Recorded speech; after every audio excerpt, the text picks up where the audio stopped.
Good day everyone! Welcome back to our channel. This is Susie and Romeo is still sleeping inside kasi pagod pa siya. And you are watching the Rose's Adventure.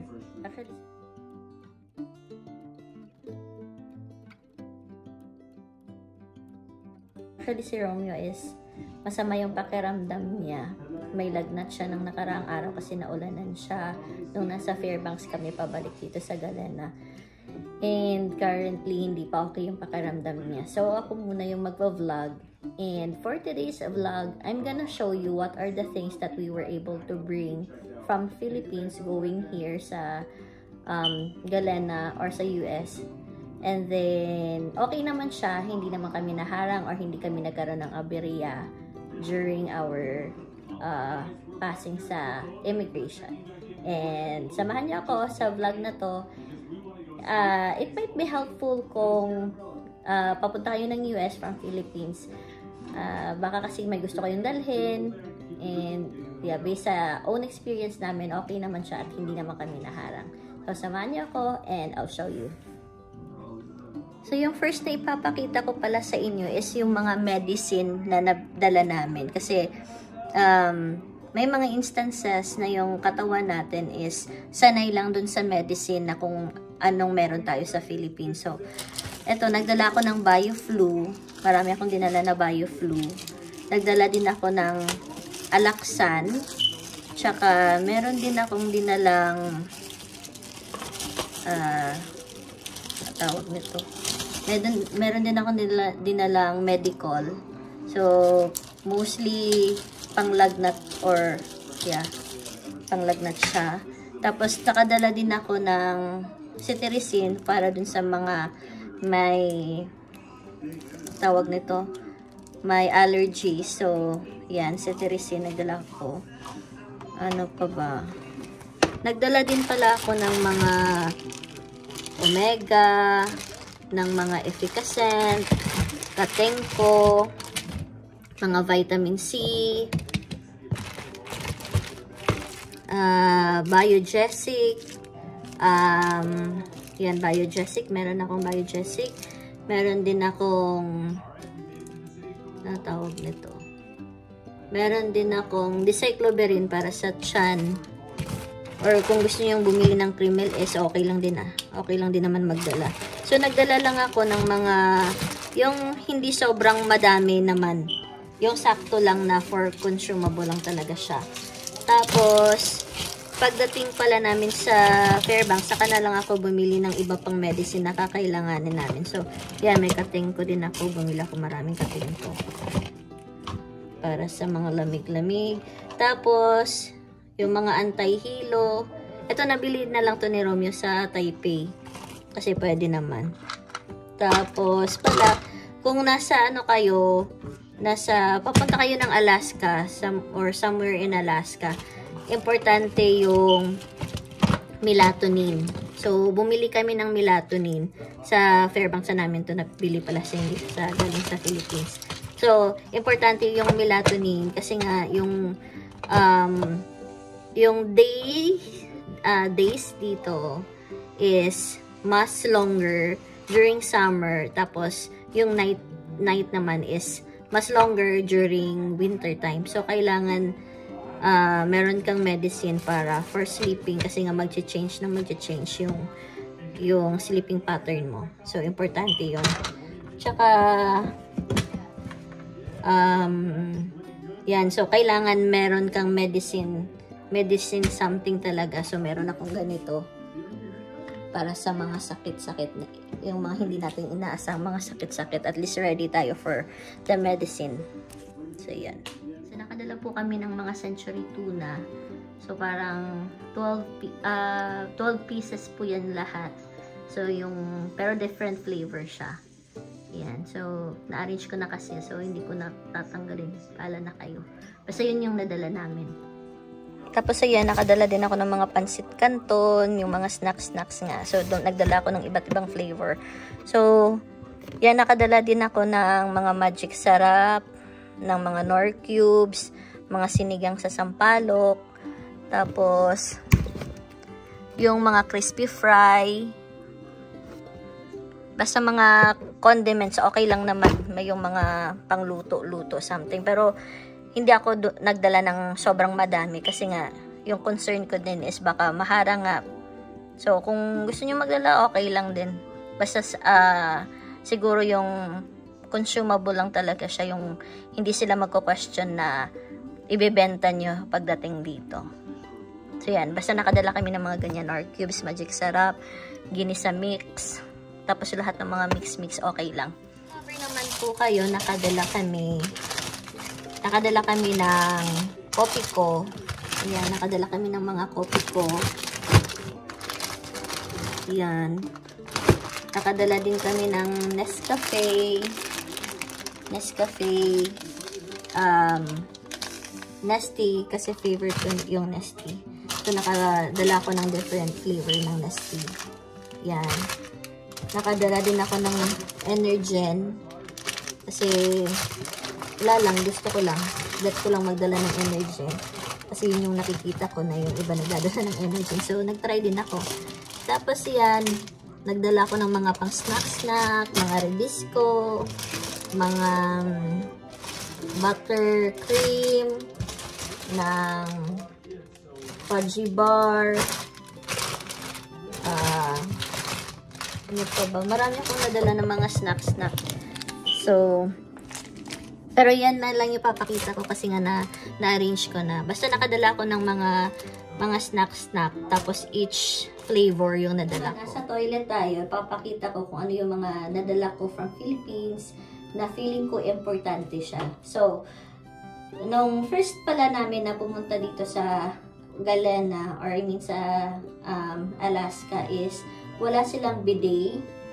So, as a Filipino, yan, hindi mawawala sa atin yung tabo. So, nagdala ako ng tabo from Philippines. Although may mga tabo na kami, binigay natin Maria, pero feeling ko kasi iba pa rin yung galing sa Pilipinas na tabo. So, yan. Yung tabo pala namin nung nakaraan is maliit lang siya. So, feeling ko, yan, must have na mayroong tabo. And then, bumili din ako ng mga shampoo na galing sa Philippines. Kasi yung shampoo nila dito, kung hindi ka sanay, is yung buhok mo nagda-dry siya. Or basta hindi ka komportable. So, iba pa rin yung mga shampoo and conditioner na mabibili sa Philippines. Pero kung siguro kung nasanay naman yung buhok mo ng mga different shampoo, siguro okay naman siguro. Pero not for me. Kasi nga nagda-dry yung buhok ko. Although dry na siya, mas nagda-dry pa siya. So, bumili din pala ako ng brush. So, may mga brush naman sila dito, pero feeling ko talaga iba yung brush natin sa Philippines. So, bumili ako ng brush. Nagdala ako ng brush. Tapos, nagdala ako ng Safeguard. Wait, pakita. Nagdala ako ng mga Safeguard, Silka, yung mga Kojic, kasi yun yung ginagamit na Romeo. Tapos, bumili din pala ako ng mga suklay, kasi iba talaga yung suklay nila dito. Ay, ewan ko lang, basta feeling ko na iba yung suklay nila. Tapos, nagdala din pala ako ng, nagdala din pala ako ng Milko. Yan. Para sa underarm and foot deodorant powder something. Basta kung hindi ka kasi sanay, yun, magdala ka na lang yung mga nakasanayan mo. Tapos, unti-unti mo na lang i-change yung routine ng nakasanayan mo.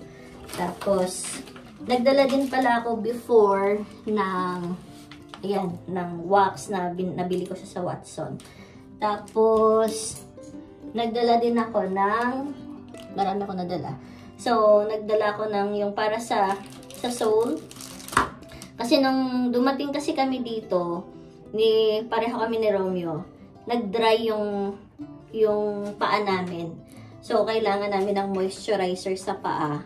Tapos, kung simple lotion lang kasi, hindi siya natatanggal. Nagiging dry pa rin siya. So, kailangan kung magdala ng mga ganito, kung prone yung paa mo sa dryness. Tapos, bumili din pala ako ng Imo. Kasi nga, during winter or summer, nakaka-dry yung weather. So, bumili ako ng ganito. Nagdala ako ng ganito. Yung Imo. Yan. Tapos, bumili din pala ako ng alcohol. So, may mga alcohol naman dito, pero hindi siya kagaya sa Philippines na marami kang makikita na mga alcohol sa gilid-gilid. So, yun, nagdala talaga ako ng alcohol namin. Tapos, nagdala pa ako ng mga maraming hair clip. Yung sa TikTok shop. So, nagdala ako ng mga hair clip na bili ko sa TikTok shop kasi mas mura siya compared mo dito. Kasi nga, kung i-convert mo dollars na siya. Tapos, bumili ako ng mga toothbrush. Sa TikTok shop ko din ito nabili. Tapos, yung ano pala, wax. Bumili ako ng wax pero parang hindi siya effective. So, baka i-dispose ko na lang siya. Kasi nga hindi siya nakakatanggal. Nakakatanggal siya pero konting-konti lang. O, sa TikTok shop ko din siya nabili. Yung Himalayan soap, something brightening soap. Feeling ko effective naman siya. Kasi nga naligo kami sa dagat ng mga nakaraan. Tapos sobrang itim namin. Tapos yan, lightening naman siya. So, feeling ko okay naman. Tapos, silka pala, ganito kadami yung nabili ko. Siguro 12 pieces to. Tapos sa Safeguard, siguro mga half lang. Kasi nga, kino-consider ko din yung bigat. Kasi medyo mabigat talaga siya. So, marami kaming sabon na dinala. Kasi nga, yung isa sa factor bakit nagda-dry yung skin namin. Kasi nga, hindi sanay yung skin namin dun sa sabon. May mga Dove naman, may mga other sabon naman. Pero feeling ko hindi kami hiyang pa dun sa sabon. Tapos, nagdala din kami ng mga ganito. Yung mga soothing something. Aside pa dun sa mga pinangdadala ko, nagdala din pala ako ng maraming socks, yung mga makakapal. Nung nasa Philippines pala kami ni Romy, naghahanap ako yun ng BioFresh na socks. Kasi yun yung makapal. Pero nakahanap ako sa SM kasi hindi available yung BioFresh. Parang BioFresh din siya pero ibang brand. Okay naman so far. So, bumili kami ng maraming socks kasi pagdating ng taglamig, as in, sobrang malamig talaga. So, kailangan nyo magbitbit ng maraming socks. Tsaka mga underwear. And, yeah, yung mga jacket, pwede naman bilhin na lang dito. Kasi nga, yung jacket dito or yung cloth dito is naaayon talaga siya sa weather dito. So, kahit dito na lang kayo bumili. Tapos, ayun, more of food talaga kami. Kasi nga hindi mo mabibili yung mga food dito or mabibili mo man pero medyo pricey na siya. So kung kino-convert mo lagi yung mga binibili mo, magkakaroon ka talaga ng doubts kung bibili ka or hindi. So I suggest kung pupunta kayo dito tapos gusto niyo nung mamili ng mga food, mga condiments or mga things na gusto ninyo, dalhin niyo na lang but with yung hindi siya masyadong marami para hindi din kayo ma-question. So, yun kasi yung ginawa ko. And, sinearch ko din muna siya before ako nagdala kasi nga baka maiwan. Sayang lang din. So, yun. Thank you sa panunood ng aking vlog, ng aming vlog. And, tutur namin ulit kayo kung ano na yung environment dito sa Galena. Siguro mga within few days kung okay na si Romeo or mga maybe tomorrow kung okay na siya. So yun, thank you sa panonood ng aming vlog. See you!